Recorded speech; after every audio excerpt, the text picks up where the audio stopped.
हम 12th class की support material कर रहे हैं, जैसे आपको पता है। आज हम पढ़ने वाले हैं चैप्टर 8, जिसका नाम है किसान, जमींदार, राज्य, कृषि समाज और मुगल साम्राज्य। और टाइम पीरियड क्या है? 16वीं से 17वीं सदी तक। ठीक है। तो इसमें हम कृषक के बारे में पढ़ेंगे। इसमें हम खुद कास्ता, पाही कास्ता, आईन अकबरी क्या था, किसने लिखी थी, इन सब के बारे में पढ़ेंगे। चैप्टर बहुत इंटरेस्टिंग है, तो स्टार्ट करते हैं गाइस। 16वीं 17वीं सदी के दौरान हिंदुस्तान में करीब 80% लोग गांव में रहते थे। मतलब 85% लोग कहाँ रहते थे? गांव में। इसका मतलब क्या है?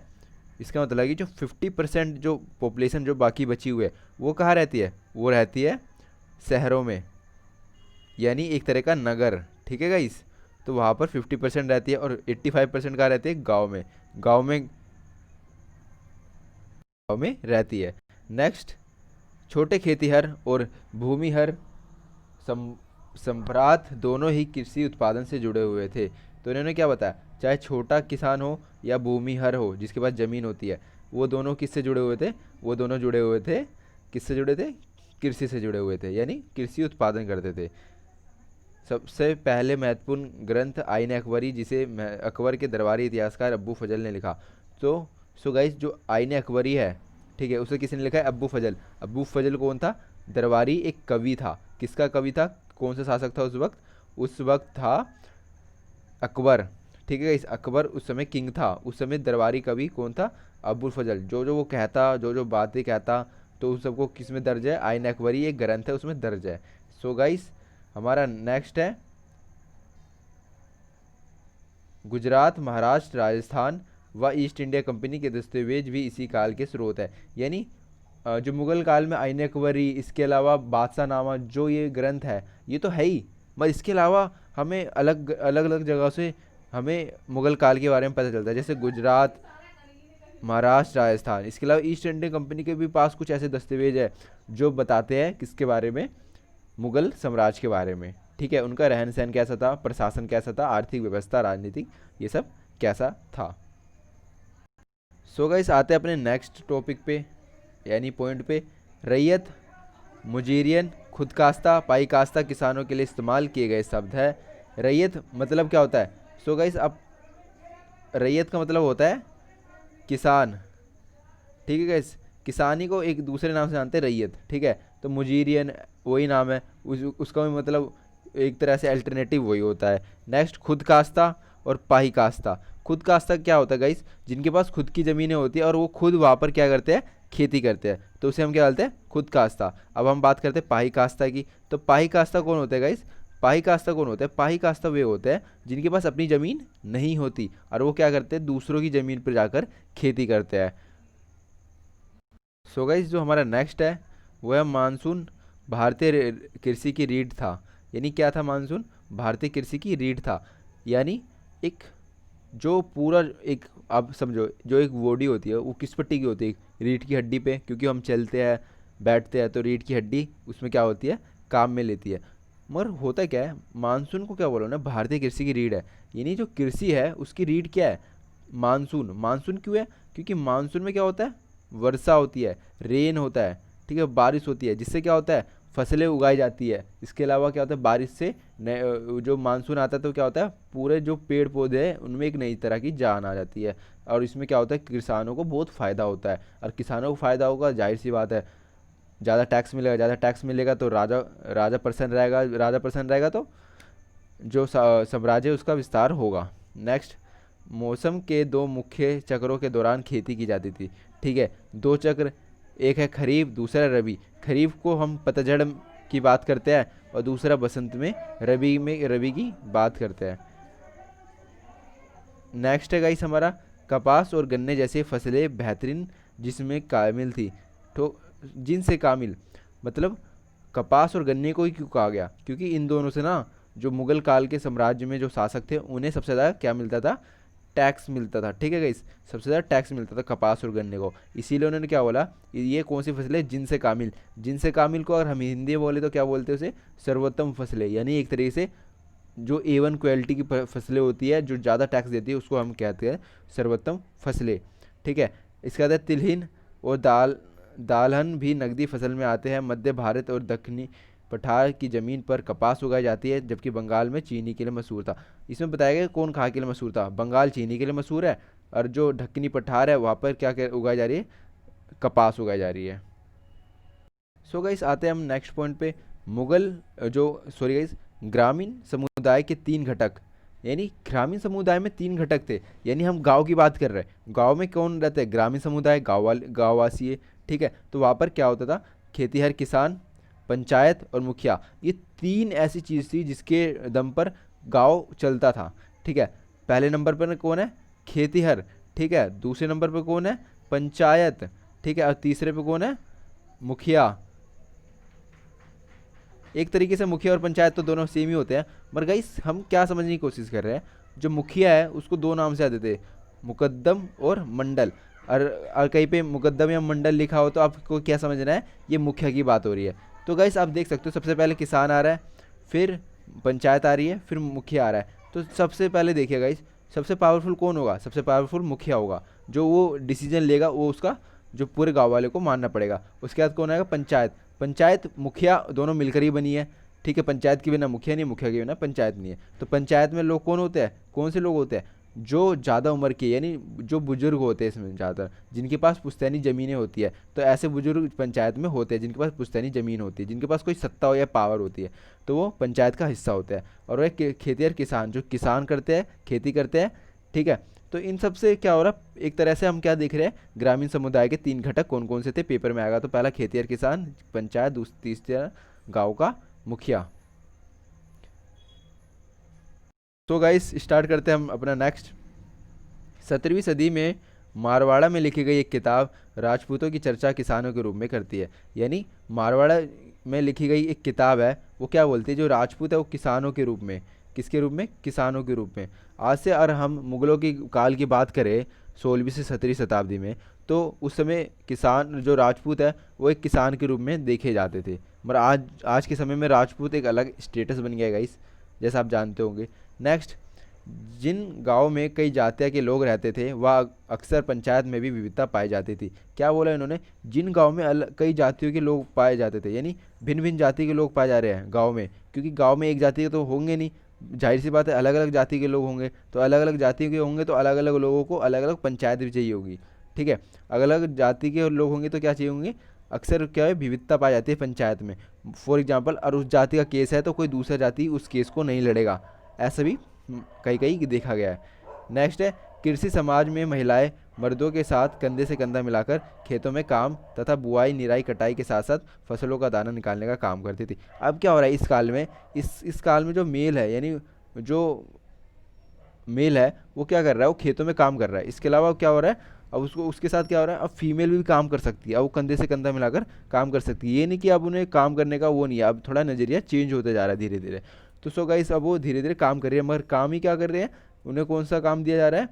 खेतों में काम करने का, बुआई का, निराई का, कटाई का और फसलों का दाना निकालने का। ये छोटे मोटे काम महिलाओं को दिए जा रहे हैं। इससे इससे होता क्या है गाइस? इससे उन्हें घर से बाहर निकलकर आत्मनिर्भर बनने का भी मौका मिल रहा है, उन्हें किस पे डिपेंड होने का भी मौका नहीं है, ठीक है गाइस। वो अपने आप जीवन के लिए, जीवनदायिनी मतलब खान पीन के लिए पैसा कमा सकती है। नेक्स्ट है, ग्रामीण समाज में किसान और दस्तकारों के बीच फ़र्क करना मुश्किल होता था, क्योंकि कई ऐसे समूह थे जो दो किस्मों का काम करते थे। मसलन बुआई निराई के बीच या सुहाई कटाई के बीच खेतिहर किसान दस्तकारी का भी काम करते थे, ठीक है। इस यहाँ पे क्या देखा जा रहा है? यहाँ पे देखा जा रहा है कि कुछ लोग ना बुआई निराई का भी काम करते थे, बुआई और सुहाई का, और वही सुहाई और कटाई के बीच क्या कर रहे हो?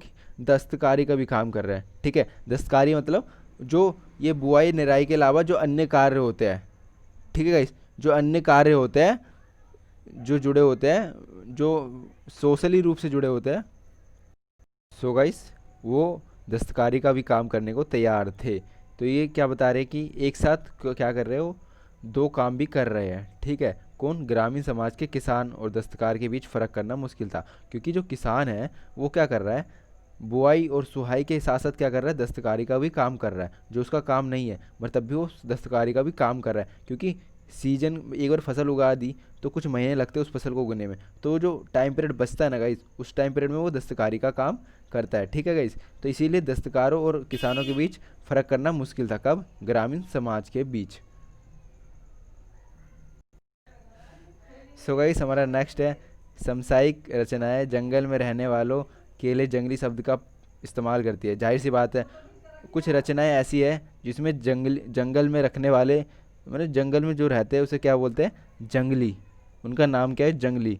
और कोई जंगल से आया तो जंगली, ठीक है। जैसे हमने पढ़ा हुआ गई, जैसे गांव से कोई आता तो उसे क्या बोलते हैं, गांव वाला। शहर से आता तो शहर वाला, विदेश से आता तो विदेशी आया ये। तो ऐसे नाम होते हैं गाइस। तो उसी के नाम पे हम नाम रख देते हैं जहाँ से वो आता है।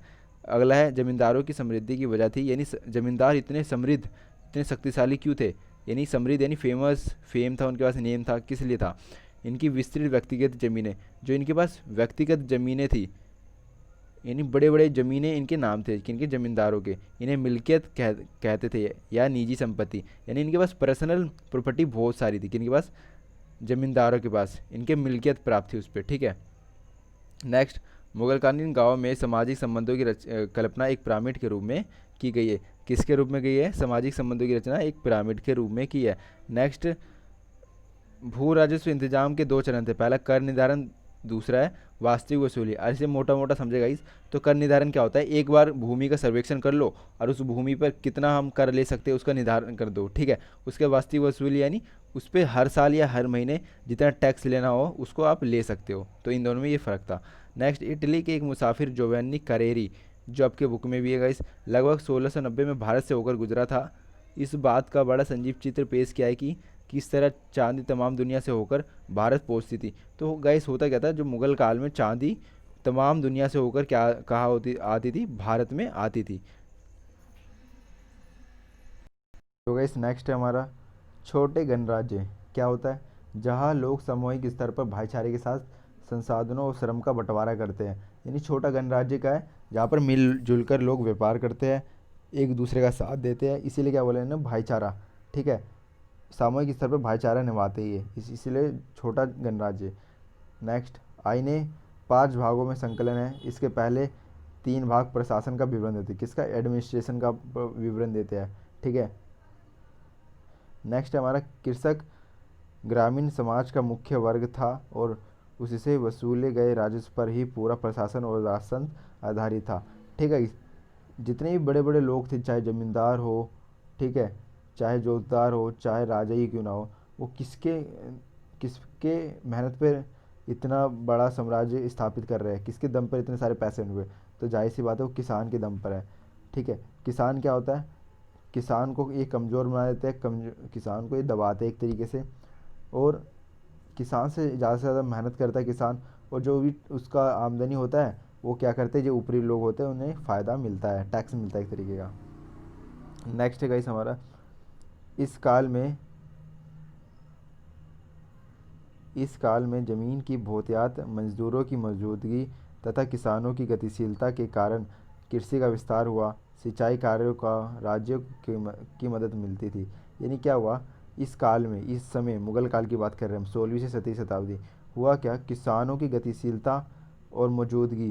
देखो, पहला मजदूरों की मौजूदगी, यानी देखो गाइस, मजदूर उस समय भी इंडिया में कम नहीं थे और आज के समय भी मजदूर कम नहीं है। इसका मतलब क्या है, मजदूरों की संख्या की कमी के लिए कभी उन्होंने निराश ही नहीं हुए, ठीक है। नेक्स्ट, किसानों की गतिशीलता का क्या मतलब है, किसान की गतिशीलता यह है कि किसान, और वो किसान को अपने जगह पर काम नहीं मिल रहा तो वो कई दूसरे क्षेत्र में, किसी दूसरे राज्य में भी जाकर कार्य कर सकता है। तो इसीलिए गतिशीलता, यानी गतिशील है किसान, एक स्थान से दूसरे स्थान जा सकता है।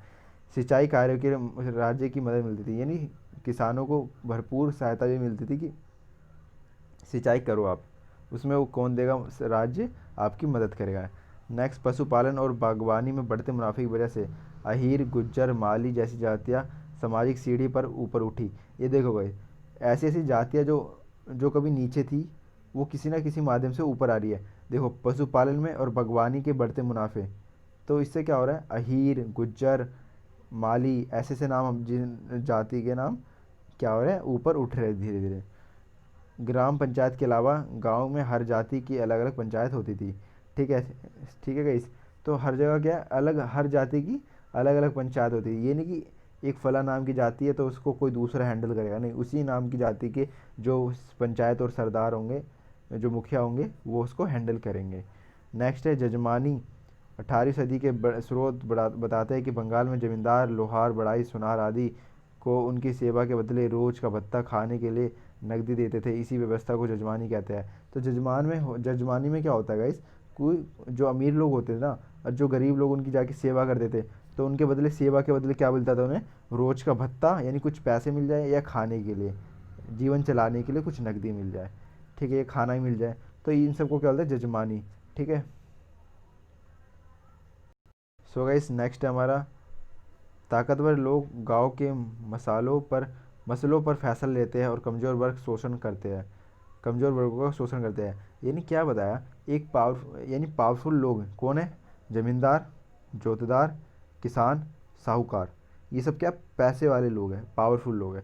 ये क्या करते हैं, गांव के मसलों पर फैसला लेते हैं। यानी गांव में कुछ भी चल रहा है ना, तो ये अपनी राय देते उस पर, और राय को माननी पड़ती थी इनकी, क्योंकि ये पावरफुल होते थे, ठीक है। और ये क्या करते थे, अपने से कमज़ोर वर्ग का शोषण, यानी कमज़ोर वर्ग कौन हो गया, किसान हो गया, मजदूर हो गए, इन सब का शोषण करते थे। नेक्स्ट, मनसबदारी व्यवस्था मुगल प्रशासनिक व्यवस्था के शीर्ष पर एक सैनिक नौकरशाही तंत्र था, जिस पर राज्य के सैनिक व नागरिक मामलों की जिम्मेदारी थी। यानी मनसबदारी व्यवस्था में क्या था, सैनिक और नागरिक मामलों की जिम्मेदारी होती थी। नेक्स्ट है, अकबर के शासन में भूमि का वर्गीकरण कीजिए। तो जब अकबर शासन कर रहा था, मुगल काल का सबसे फेमस पावरफुल किंग शासन कर रहा था, तो उस समय भूमि का वर्गीकरण यानी डिवाइड कर रखा था भूमियों को। तो उसका बारे में बताइए। पहला पोलेज, पोलेज के बारे में बताओ। पोलेज क्या है, पोलेज वह भूमि है जहाँ एक के बाद एक फसल को सालाना खेती होती थी और जिसे कभी खाली नहीं छोड़ा जाता था। यानी ये भूमि क्या होती थी, बहुत उपजाऊ होती थी, और यहाँ पर सालाना क्या होती थी, खेती होती थी एक के बाद एक। नेक्स्ट भूमि है परोती। परोती क्या है, वह ज़मीन जब कुछ दिनों के लिए खेती रोक दी जाती थी ताकि वह अपनी खोई हुई ताकत वापस पा सके। अब आपने कहीं सुना होगा कि ज़मीनों को थोड़े दिन के लिए छोड़ देना चाहिए ताकि उसमें दोबारा उपजाऊपनता आ सके। तो ये कौन सी ज़मीन थी, परोती। और सबसे उपजाऊ ज़मीन कौन थी, पोलेज, जहाँ पे सालाना खेती की जाती थी एक फसल के एक के बाद, ठीक है। सो गाइस नेक्स्ट ज़मीन की बात करते हैं, चाचर, ठीक है। वह ज़मीन थी जो 3 या 4 वर्ष तक खाली रहती थी। यानी 3 से 4 वर्ष तक, लंबे समय तक ये ज़मीन खाली रहती थी। क्यों, ताकि ये ज़्यादा से ज़्यादा उपजाऊ बन सके। नेक्स्ट, बंजर भूमि। बंजर वह भूमि है जहाँ 5 या उससे अधिक ज़्यादा वर्षों से खेती नहीं की गई, तो उसे क्या होंगे, बंजर, जहाँ पर यानी खेती ही नहीं की गई, एकदम बंजर है वो। नेक्स्ट है हमारा भू राजस्व। हमने 4 ज़मीनों की बात कर लिया गाइस। नेक्स्ट हमारा पॉइंट, भू राजस्व मुगल प्रशासन की आमदनी का प्रमुख स्रोत था। यानी भूमि से जुड़ा हुआ जितना टैक्स आता था वो क्या था, प्रमुख स्रोत था मुगल प्रशासन का। इसलिए पैदावार पर नियंत्रण रखने के लिए विस्तृत होते हुए साम्राज्य के राजस्व के आकलन तथा वसूली के लिए एक प्रशासनिक तंत्र का होना आवश्यक था। इस तंत्र में दीवान का पद महत्वपूर्ण था, ठीक है। किसका पद महत्वपूर्ण था, दीवान, ताकि क्या करे, वो वसूली पर नियंत्रण रख सके और लोग की जो पैदावार हो रहा है उस पर सब कुछ सही है कि नहीं, उस जो फसलों की पैदावार है उस पर भी नियंत्रण रखता था, ठीक है। इस नेक्स्ट हमारा, मुगल राज्य की वित्तीय व्यवस्था की देखरेख दीवान के निर्देश में होती थी। और दीवान क्या करता था, दीवान करता था वित्तीय व्यवस्था की देखरेख, यानी जितनी फाइनेंशियल पैसे से जुड़े हुए व्यवस्था है वो कुछ गलत ना हो, आकलन जोड़ में घटा में कोई गलती ना हो, तो उसका भी कौन विवरण रखता था, दीवान। तो इसका पद भी महत्वपूर्ण था मुगल काल में, ताकि प्रशासन अच्छे से चल सके। आई होप गाइस आपको समझ आया हो।